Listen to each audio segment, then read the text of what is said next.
Kinakailangan tayo ang henerasyon na magwawakas sa matinding kahirapan. Tayo Ang henerasyon na pinakapursigidong labanan ang kawalan ng hustisya at hindi pagkakapantay-pantay. at ang henerasyon na siyang susugpo sa climate change.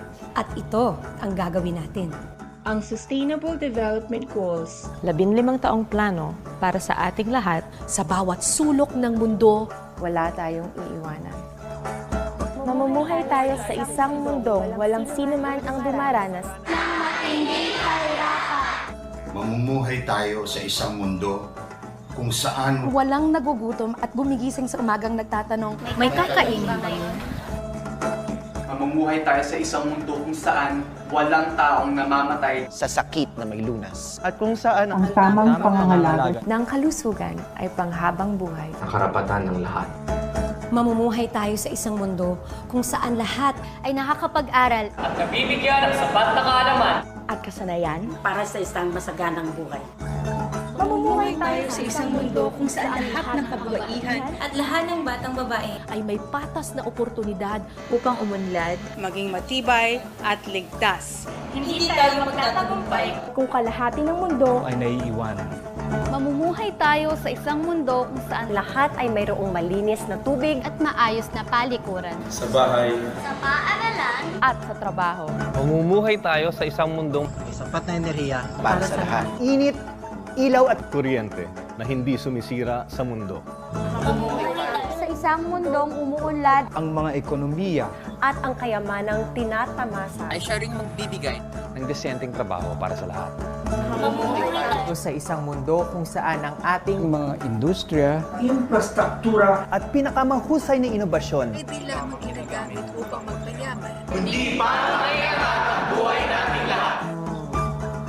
Mamumuhay tayo sa isang mundong walang diskriminasyon at labis na di pagkakapantay-pantay.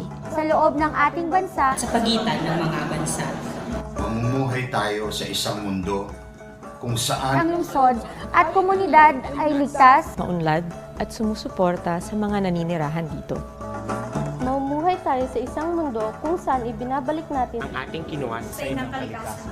Mamumuhay tayo sa isang mundong desididong sumpuin ang banta ng climate change. Mamumuhay tayo sa isang mundo Kung saan pinangangalagaan natin ang ating mga karagatan. Mamumuhay tayo sa isang mundo kung saan pinangangalagaan natin ang buhay sa kalupaan. mga kagubatan, mga hayop. ang kabuuan ng ating daigdig. Mamumuhay tayo sa isang mundo kung saan may kapayapaan sa bansa. Kung saan ang lahat ng pamahalaan ay may pananagutan. At isang mundo kung saan mamamayani ang hustisya at bawat isa ay pantay sa harap ng batas. at tayo ay dapat mamuhay sa isang mundo kung saan ang lahat ng bansa At ang kanilang mga mamamayan Ay magtutulungan upang isakatuparan ang Sustainable Development Goals. sa lahat ng mga tao at sa lahat ng sulok ng mundo. Ito ang United Nations Sustainable Development Goals. tayo na't kumilos Sabay-sabay natin isakatuparan ito. Para sa atin, Ito ang United Nations Sustainable Development Goals.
Yan.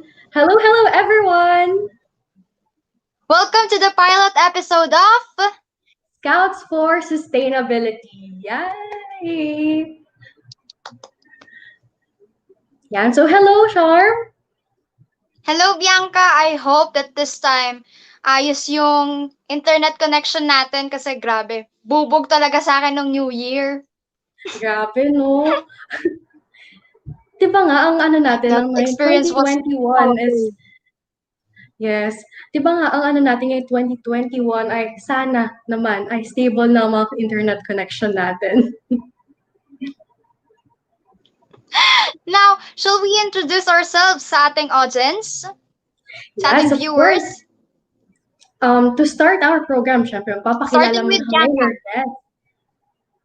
Yeah, so, hello everyone to all who are watching right now. I am Bianca Alpedes. I'm a scout from Tarlac Council. I'm 17 years old. And for those who have attended the recent Jota Joti, if you can remember, I was there as a reporter, and I'm very much happy to be back here in the live show again with, of course, my partner here, Charm. So, Yan. Oh my gosh, naglalag na ba ako? Ito na ba yung sign? Hello everyone! I am Eagle Scout Twin Sharm M5 from Lipa City Council. I am 18 years old. I have been in scouting for several years now. So I started as a young scout and eventually moved to senior scouting nung nag-grade 7 ako. Here, I found my passion. I found the skills I didn't know existed and the advocacies I am fighting for. Napag-uusapan din natin tonight. yeah, and syempre, we will explain to you what is the goal or what is the purpose of this show. Syempre, Scouts for Sustainability is one of the newest shows of Pinoy Scout TV. But what is it for? Charm, can you explain it to us? Good question, Bianca. Para saan nga ba tong show na ito? Our show's main objective is to inform our audience about the SDG goals existing.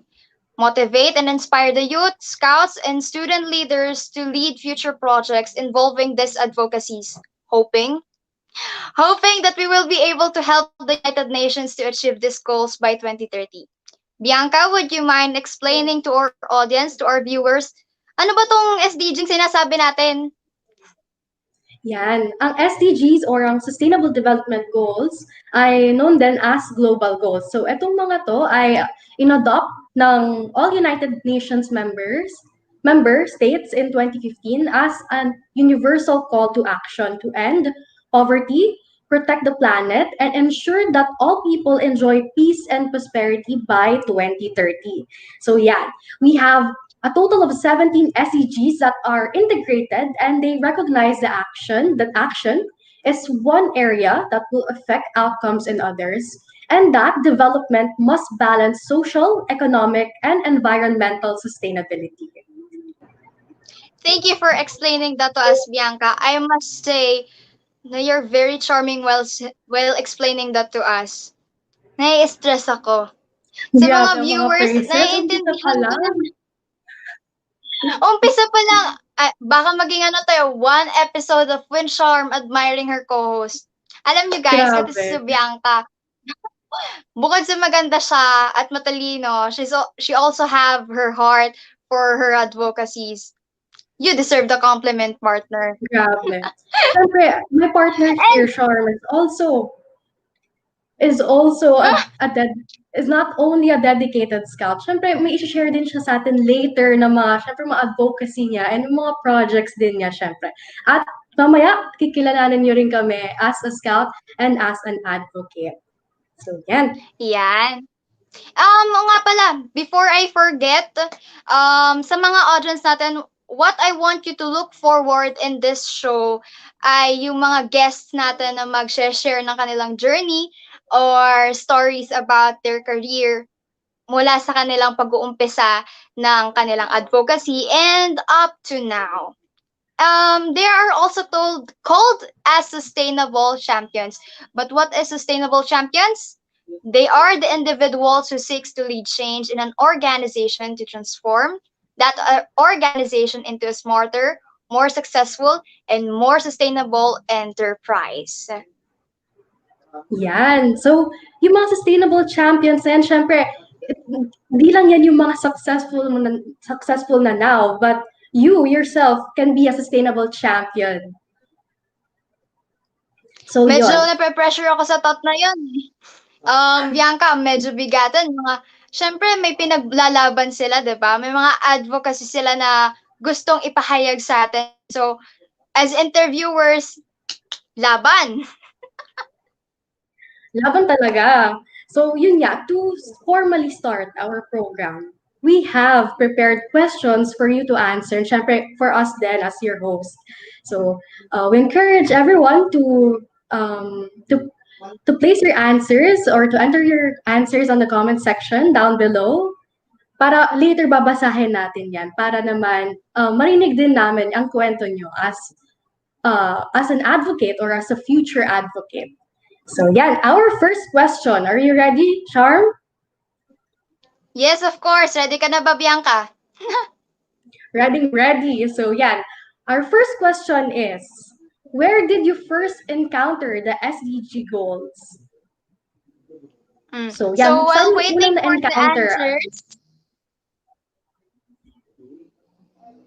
so while waiting for the answers of our viewers, Bianca, would you mind telling us your story? Where did you first encounter the SDG goals or the SDGs? I think where I first encountered SDGs is from a scouting event. Grabe, no? Sa scouting event ko pa talaga din first ma-encounter ang SDGs. So, syempre, as me and Charm are forumers. So, we have attended Scout Youth forums and lagi-lagi namin narinig yan.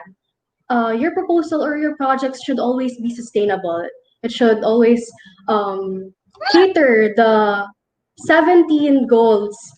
So yung mga yan, parang naisip namin na, ano kaya to? And siguro sa curiosity na rin namin, dyan na natin pinakita or dyan na natin ginugol yung attention natin na malaman kung ano ba itong mga goals na to. And luckily, I was one of the attendees of forum that nagbigay sila ng short na program or parang nag-discuss sila of what SDGs is and dyan na nag-start. And for the next few years, I've always encountered it, lalo na sa mga MAPE class.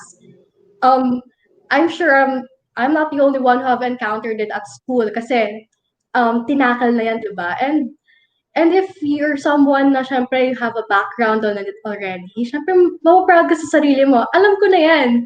And you can share something na natutunan mo from an activity outside. So I think that's where I first encountered it. How about you, Charm?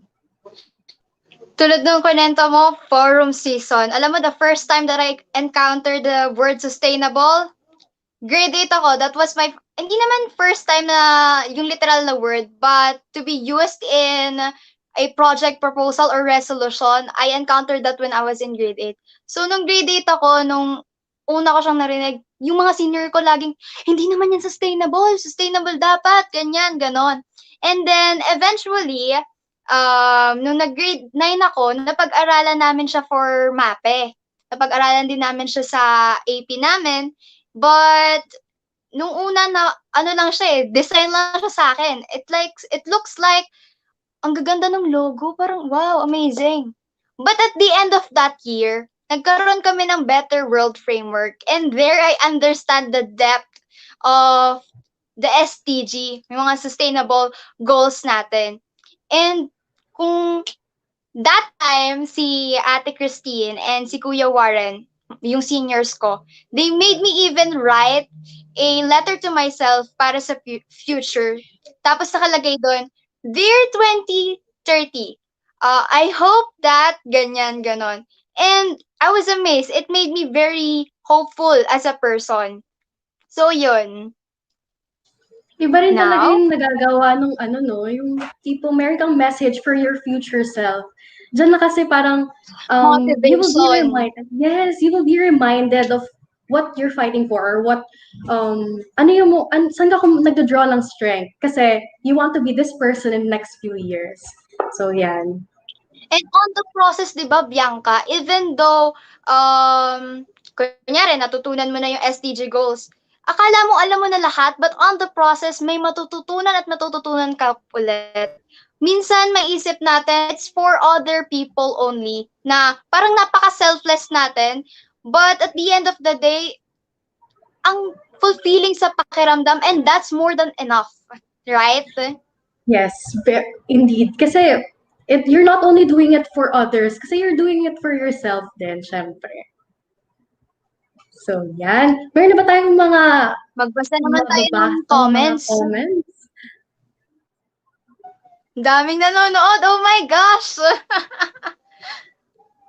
Basa tayo dito.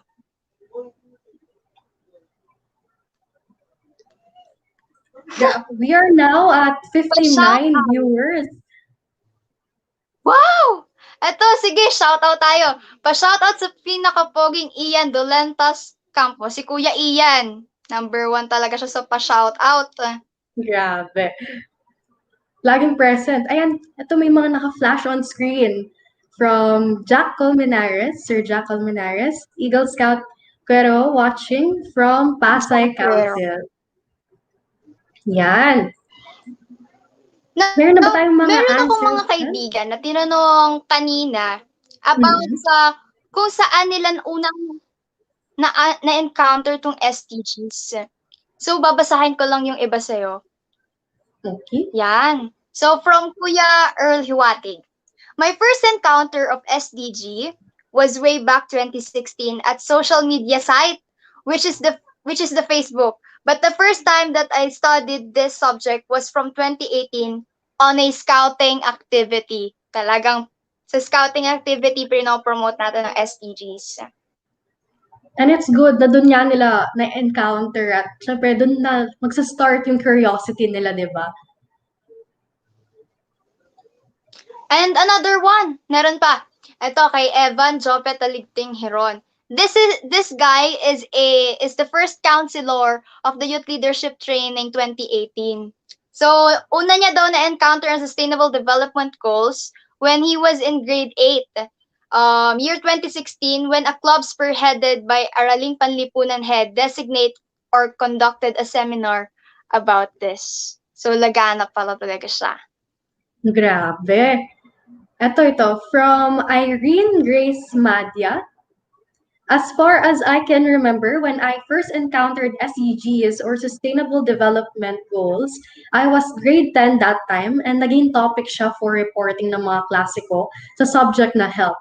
Same, we've encountered it din sa health. So, which enlightened her more naman sa kung ano ba dapat ang kailangan nating ma-achieve in order for us to have the future that we always wanted.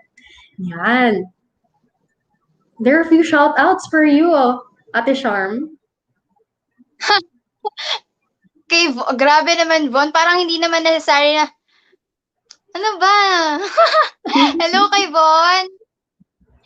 Ako actually ay nafa-flatter kasi katabi ko si Bianca ngayon. Alam niyo naman, minsan napapatakip ka na lang talaga ng mukha kasi, sige, advocacy ang paglalaban talaga natin dito. Labarn. Labarn bang? May shout-out ulit for you, Ate Sharm. Pa-shoutout Queen Sharm. Sir naman, nang-aasap si Sir. Queen. Magbasa pa tayo ng ano. Ayan. From Sir Armando Coneta Jr. Hi Scouts, Pasay City Council. Dapat palawakin natin ang ganitong programa. Mabilis makarating sa mga Scouts natin. Mabuhay. Sir Arman Jun Coneta.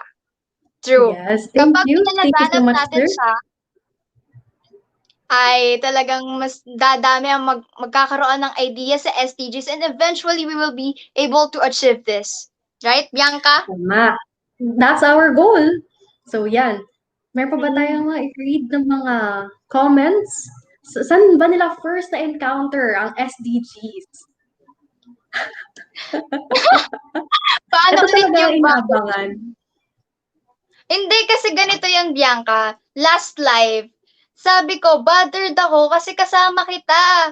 Alam mo yun, yung screen time ko, yung attention ng ng viewers. Wait, host din po ako.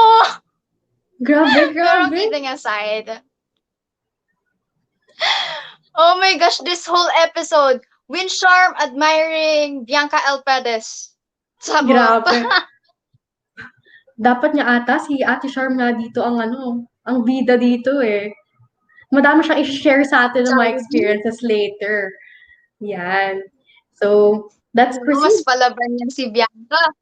Sige, proceed tayo. Now, we have another question para sa ating audience. Sa ating mga audience, let's be interactive. Sagot kaya sa amin. So, this is the question. Doon sa SDG goals, what are you trying to advocate? Alin doon sa mga SDG goals ang gusto nyong i-advocate o ina-advocate nyo na ngayon? So, while waiting for the answers, Bianca? I think you should go first this time. Sige, sige. Ako, ang aking actually, to be honest, hindi naman talaga ako nagkaroon ng advocacy na yung at the very beginning, alam ko na quality education yung gusto kong ipaglaban. Na-realize ko na lang siya after kong gawin yung mga projects or pagkatapos ko na lang siya ma-involved. Parang napaka-dramatic naman ang buhay ko, pero let's say gano'n na nga yung circumstances. I was a former bullying victim some sort, and I realized from that certain circumstance na malaki yung factor ng adults or ng mga nakakatanda sa mga bata. At first, nung nabully ako, I hated those bullies. Pero nung tumanda na ako, na-realize ko ay parang dapat yung matatanda yung i-blame dito because they tolerated it. Because they were the ones who can understand the situation. And from then on, yung mga projects na nai-involve ako at saka yung mga projects na minsan nasa spearhead ko, madalas ay involve ang kabataan, yan, ganon. And when I turned 17 or 16, nung nasa grade 10 na ako, there I realized that I wanted the specific SDG na gusto kong i-advocate was quality education. Kasi when we say naman quality education, it doesn't mean that academics lang, right? It also involves yung attitude, yung resources. We're fighting for the equal resources of our kids. And para sa akin kasi, if a child is well-educated, papasok na yung susunod na mga goals eh. Kunyari, na-expose ang isang youth sa mga student leaderships at naintindihan niya yung passion for leading and creating this certain change, papasok na dyan yung mga sa environment, gender equality, and such. How about you, Bianca? Tama. I'm curious. Well, wait. Bigyan muna natin ng konting time na palakpakan naman din natin si Ate Sharm na isipin nyo, she was able to rise above her challenge when she was young. Siyempre, di ba, it's never an easy task na makarecover from a bullying situation. Pero, di ba, look at her now. She's an advocate for something that is very, very, na may purpose sa society. And somehow, nakaka-relate ako Dalawa sa lang kasi yan, Bianca. Dalawa lang kasi yan, Bianca. It's either that the kid would be motivated or madadrag down siya ng mga criticism sa kanya.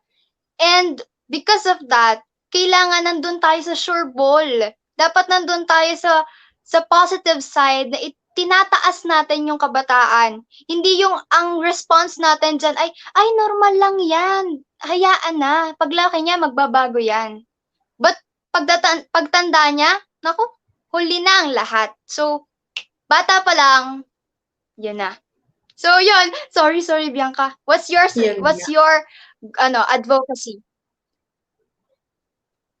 Well, actually, I can somehow relate to your advocacy din kasi long before nung hindi ko pa na-discover ang SDGs, syempre 'di ba, you would be really interested on one certain area, and I think ano natin as a youth and syempre as a scout, syempre yung mga naano na natin na lagi nating nakakasama is our fellow youth as well. So yun nga, if if I have an advocacy, on the it will be focused on the youth then kasi syempre iba pa rin if we will if meron tayo nabigyan natin yung attention para sa youth kasi nga syempre as many people say tayo nga ang mag-establish ng future natin, and if we are able to grow na as a person na maganda yung purpose on earth or in the world, parang may establish natin yung magandang kinabukasan din natin. So yun, we have a comment here. It says character above all. So yes, that's correct kasi syempre if we were able to establish our fellow youth, then magiging yung change na kaya nating ibigay sa mga nangyayari today. Do you imagine na by 2030 yung mga goals na yan, if ever na ma-accomplish natin, wala nang mahirapan sa mundong ito.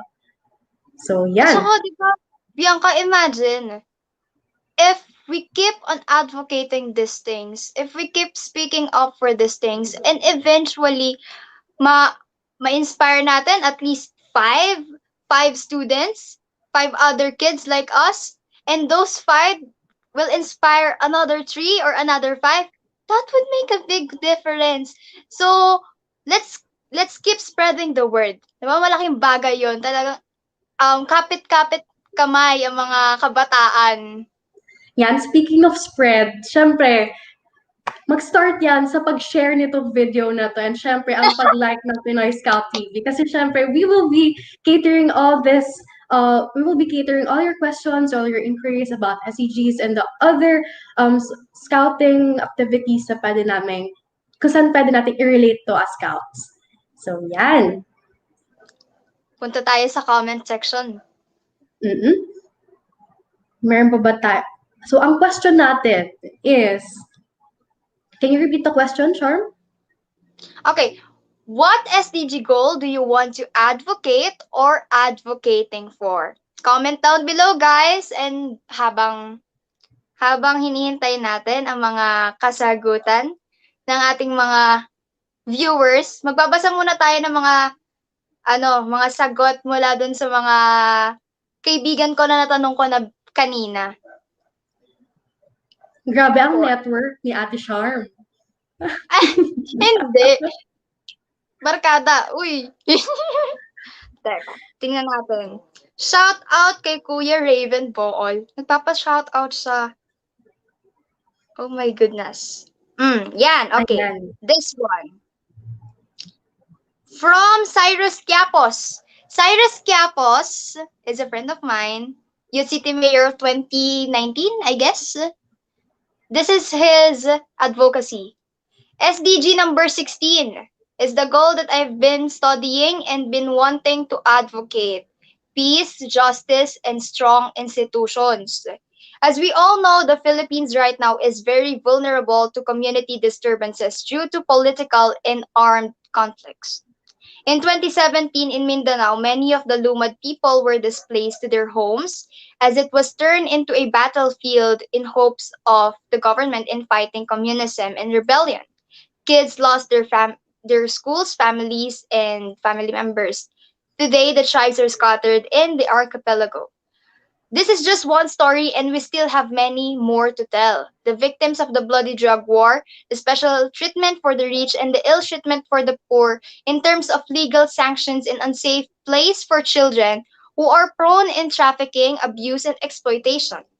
These issues are all under SDG 16. Coincidentally, the issues that weren't given much attention by the Filipino people. That is why I want to be one of the people who look into it so that more will be aware that we face this kind of serious problems. Wow. Napaka Grabe. Tamang-tama. bata pa lang. Iba yung ano eh. Do we Eto, have we have comments? an answer. Eto, we have an answer, no? Atong, nabasa mo na ba to kay from Lance Sakdalan? Yan. Sige, let me hear that answer from Lance.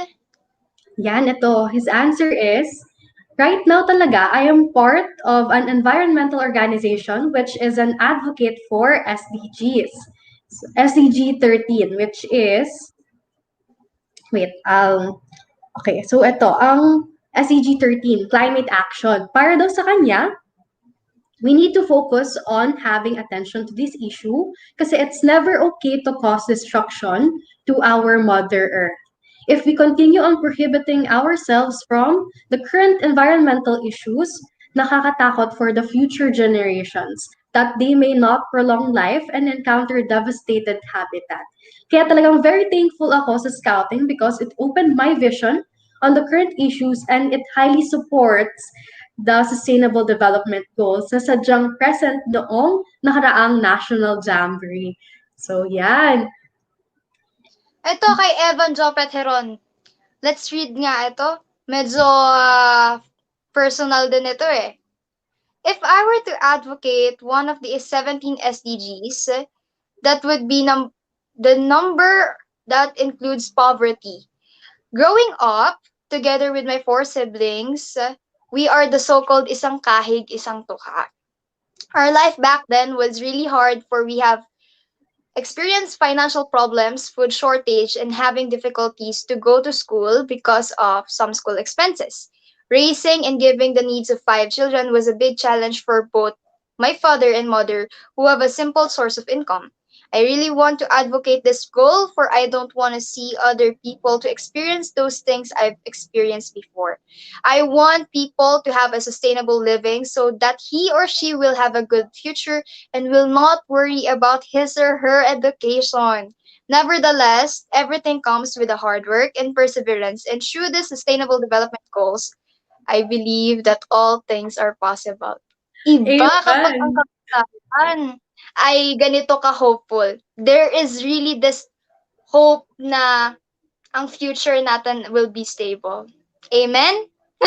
Amen. So, kaya iba talaga yung impact, no? If talagang nagbase sa personal experience mo and your personal struggles din, di ba? Kasi minsan doon mo talaga i-draw yung strength mo eh. For that passion na, syempre, ikaw din ang first hand din na nakaka-experience. And I must say na napaka-strong niya sa person kasi, yun nga, imbes na magalit sa kung ano man yung mga nangyari sa mundo, parang ginawa niya yung inspiration, di ba? So, yan.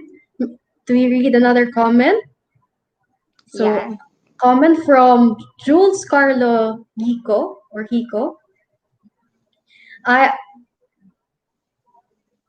SEG goal 2.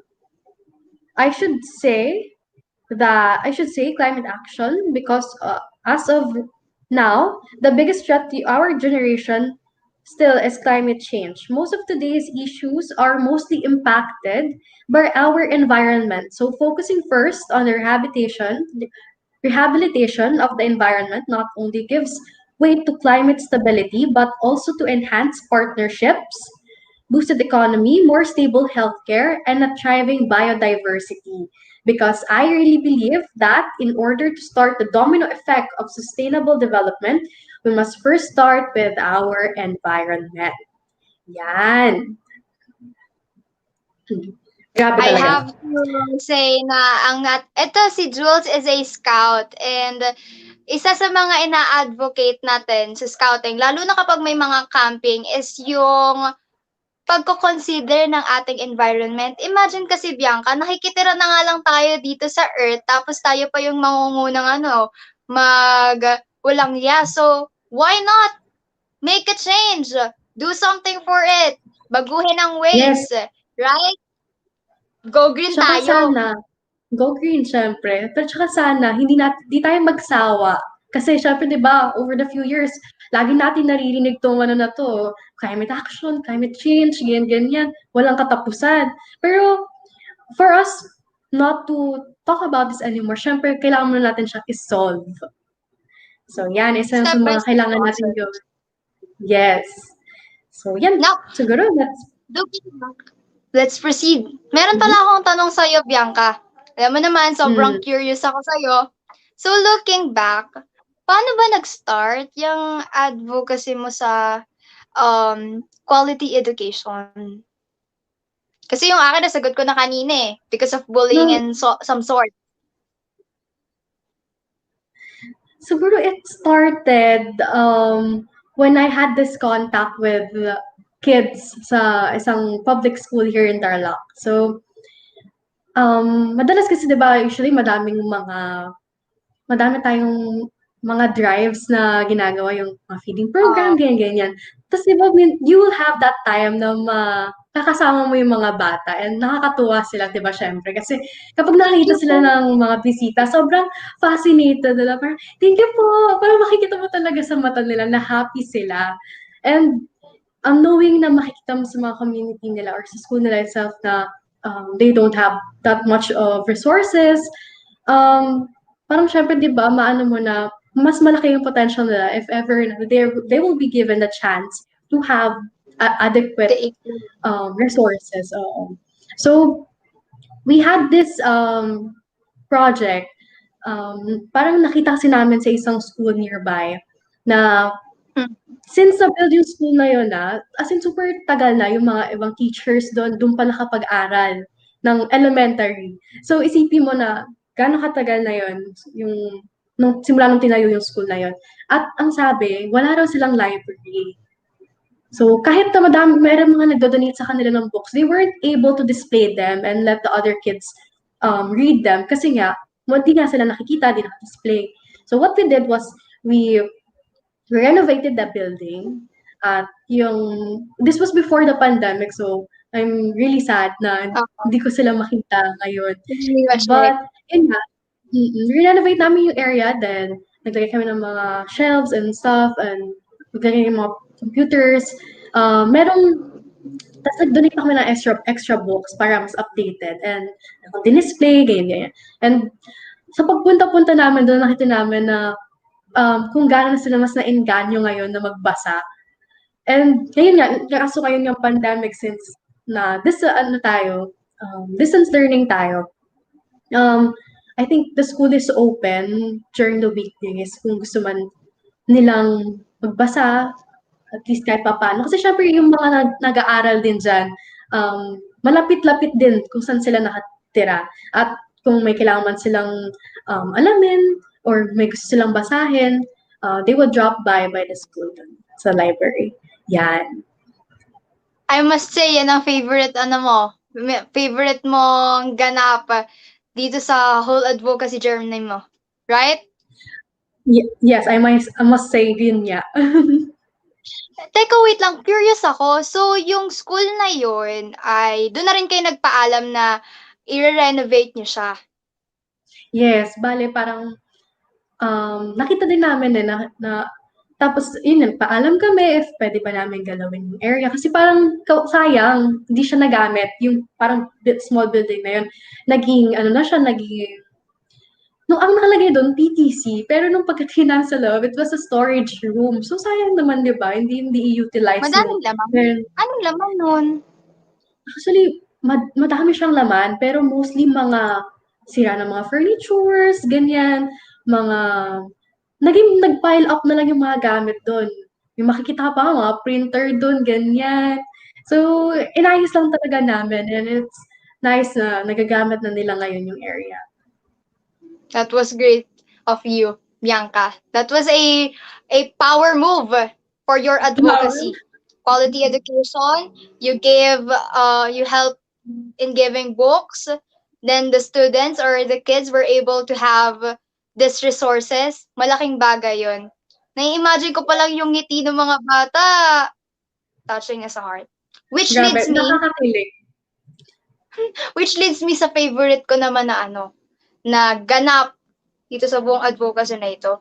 So I've always been involved in student leaderships, and laging tinuturo dun yung art of giving. So siguro during 2018 when I was the Youth City Mayor, so I was given a big opportunity to have or to decide on a project I want to do. And yung pinili ko noon was PLGA Gives Back. Actually, tradition na siya before, but this time, mas malaki siya. I asked for the help of the student organizations, tapos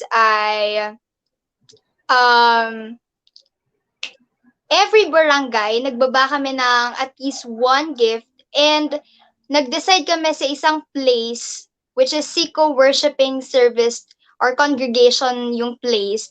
Doon namin binaba yung mga hygiene kits, doon namin binaba yung mga school supplies, toys, ano pa bang binigay namin? Actually, may kasama kaming mga K-pop fan, Blackpink yun. Yung dalawa kong kaibigan, they asked for Nobby Shopee ata yung pangalan niya. So they funded the school supplies. And it was very fulfilling to my heart because it was sustainable para sa akin kasi magagamit nila yun in the future. And yung ngiti talaga ng mga bata, thank you po. Yung mga yakap nila, oh, I miss hugs. Grabe, this pandemic talaga, no? Iba hindi naman makayakap. Pero virtual na lang. We're sending you virtual hugs. Yan, a comment from Christian James Tabao Apostol. And of course, education is something that can pull out family from poverty. So people should develop the love for learning. What can you say about that, Bianca? Ito yung sinasabi natin kanina pa. Ito nga, kasi syempre, iba pa rin ang magagawa ng education for ourselves. And syempre, sa future na rin din ng family natin. And if we are able to give the environment for those students na mahalin ang pag-aaral. Kasi syempre, di ba, pag-standaan natin, you'll always feel na parang, nakakatamad, ganyan. Di ba? Pero syempre, at a very young age, paramdam na natin sa kanila, let's be a good influence that learning will bring us anywhere. Pero siguro and for it's not just about learning Oo. Kasi hindi naman, on the process of learning, hindi naman siya academically based lang. On the process of learning, you'll have your friends with you, and you'll always remember that. How you learn this math, yung patience mo, nandyan, yung attitude. So, sa learning, it's not just about yung pasok lang sa utak mo Hindi lang yung academically things na iintindihan natin, but the process itself. Pero let's remember na syempre the process is not always linear kasi for sure there will be struggles along the way, and it's up to us on how we will rise above it. So yan. Meron pa ba tayong mga comments for our question or let's proceed na? Let's proceed. Ano ba yung, parang may naririnig akong question. Anong klaseng question yung pinag-uusapan natin kanina? Question? About sa... Yung parang million? May yung parang million ata po. Ayan. Dahil nga, kami, meron kaming konting paandar for tonight. Kasi, syempre, gusto namin may pa $1 million question kami. Kasi, parang ito talaga yung magdadala sa atin or ito talaga yung pinakamakakahikayat pa ng ibang tao. And so our million-dollar question is, so, ito na. What message can you give to engage our scouts to create better world with SDGs? Yan. Should I go first or should you? I You should think go first. mas inaabangan nila si Bianca. Grabe. No, Ate Sharm, Hindi. ano, remarkable ang sasabihin nito. Okay. Grabe yung sa remarkable. Baka naman ma-disappoint ang ating viewers. So, yan. Sa lahat ng ating scouts, let's put this SDGs into good use. Tulad ng sinabi namin or na-mention namin before, you will become the future public servants, engineers, doctors, and if we were to grow up to something na may ganitong paniniwala, na may ganitong advocacies, then eventually we will have a good future ahead of us. Yung mga problema na meron tayo ngayon, from poverty to inequalities, yung mababang kalidad ng edukasyon, kapag pinaglaban natin yan at this young age, at hindi tayo naniwala na normal lang yan, sooner or later, magkakaroon ng new normal. And yung new normal na yon is the positive things. 'Di ba? So, yun, sa lahat ng scouts, tsaka ito, na-mention ko rin to kanina, yung pagtulong natin or paggawa ng advocacy, hindi lang siya para sa mga beneficiaries natin. Hindi naman sa sinasabi ko, it's not for the achievements, baka isipin nyo, the advocacies is for the sake of the achievements or para ma-awardan or para maganon. It's not that. It's the feeling of satisfaction and it's the feeling of yung, alam mo yung feeling na the people are grateful to you, the feeling that you were able to do something good for the future, that you were able to make a certain difference or a certain change. Kahit konti lang yan, malaki ang maitutulong yan. Kasi yung bawat maliliit na steps na ginagawa natin, lumalaki yan. Diba? Yes. So, how about you, Bianca? What is your answer to our million-dollar question? So, I'll comment first on your answer, syempre, kasi I would like to give emphasis nga din sa domino effect. Syempre, yan ang ano natin dito, ayan din ang talagang goal natin here na syempre mapalawig pa itong SDGs na to and syempre on how we can contribute as scouts. And syempre, dagdag ko rin na yun nga, yung sinabi mo kanina, yung feeling, yung sense of fulfillment. Kasi diba, syempre, the moment you see those people na na-help mo, it would really keep you going. Kasi syempre, parang gusto mo na lagi silang nakangiti at masaya sila. So, yeah. So, I think to answer that million-dollar question, eto medyo malayo pero subukan ko siyang really. Kasi ito, what I've noticed kasi with those advocates, parang minsan they see it as a competition, di ba? Parang minsan,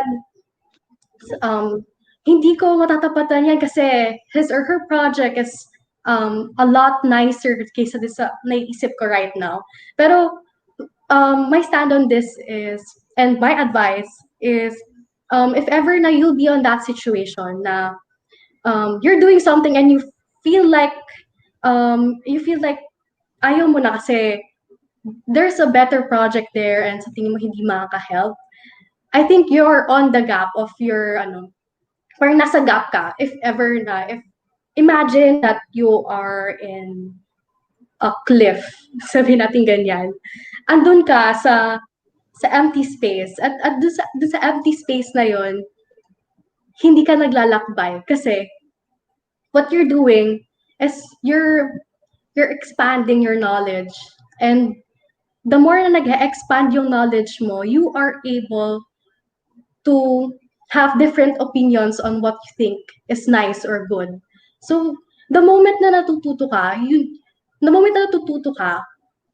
parang tumataas din yung standards mo na ay may ganito pala, ay may ganyan pala. So hindi magiging kasing ganda ng kaya kong gawin.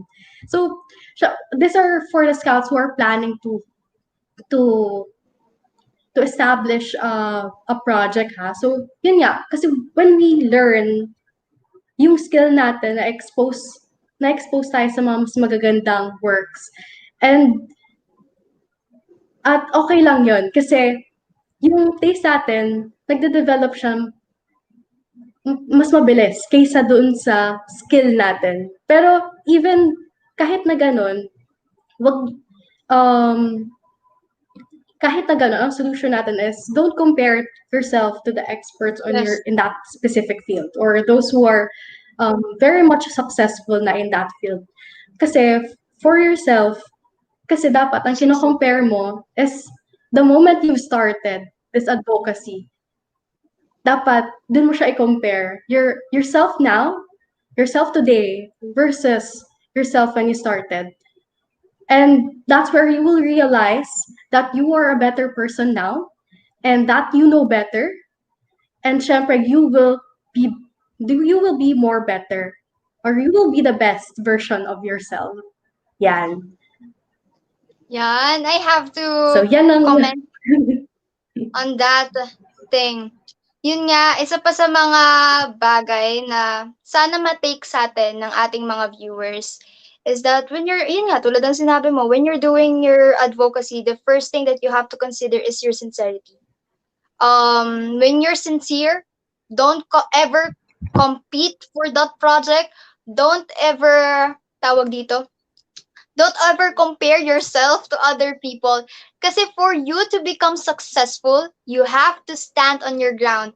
And you yourself is the only person you should compare to. From from saan ka nagsimula, at saka kung ano ka ngayon. And yun. Yan. Gandang conversation, Bianca. Grabe. Ilan nga ba ang viewers natin now? Tayo ay nasa 42 viewers right now if hindi ako naglalag sa Facebook. So yan, grabe ang dami nanonood sa atin right now. Oh my gosh, Bianca, wait lang. Meron palang pahabol. Ang aming MOP coordinator, bigla siyang nag-chat sa akin. Sabi niya sa akin, as long as we are alive and we subscribe to the Scout Oath and Law, let's all put into realization the dream of Lord Baden-Powell, and that is to create a better world. By exerting micro efforts that results to macro effects. That's from Sir J. U. Sargento. That was a great comment to end this live show. Right? So maybe we have more comments about our discussion. Meron po ba tayo dito? Comments kayo, guys! Bukod po sa maganda yung co-host ko. Grabe! Maganda, talino at may puso. Yun po ang number 1, may puso. Puso tayo, puso. Puso. Ayan, if meron ba tayong mga comments dyan? Yes. Grabe, we are at 52 viewers. Oh my gosh! Kinagat nila ang ating live show. Thank you very much! Agad. Yes. So, if wala na tayong mga babasahing comments, let's end today's episode. But before we end this program, we would like to remind everyone that our donation platform is still open, and for more information, you can visit our page, and for the GCash number, it's down below. So for those who are interested in donating to our cause, sana supportahan natin ang ganitong klaseng advocacies and makatulong pa tayo sa mga other scouts na nangangailangan. So, yan. So, sana po, abangan niyo po kami every Thursday, 8 p.m. For next show, we will have a guest.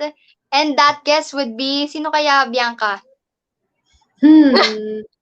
Syempre, ang magiging dapat mauna ang guest natin na syempre we could relate to his or her experience kasi with that makakuha tayo ng inspiration on what we can do and what to do, di ba, right now.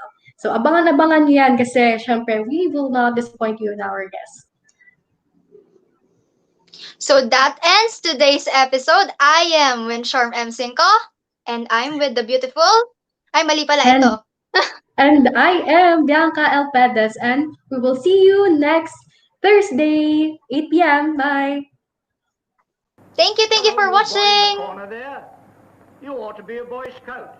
You're a fine-looking fella, and I know you would make a jolly good backwoodsman by the look of you. You're ugly enough anyway. And you gal there, no, I don't mean you. I mean the pretty one behind you. You ought to be a girl guide, you know. Oh, you are one.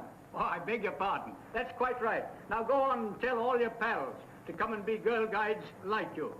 I'm very glad to see you there. Thank you all.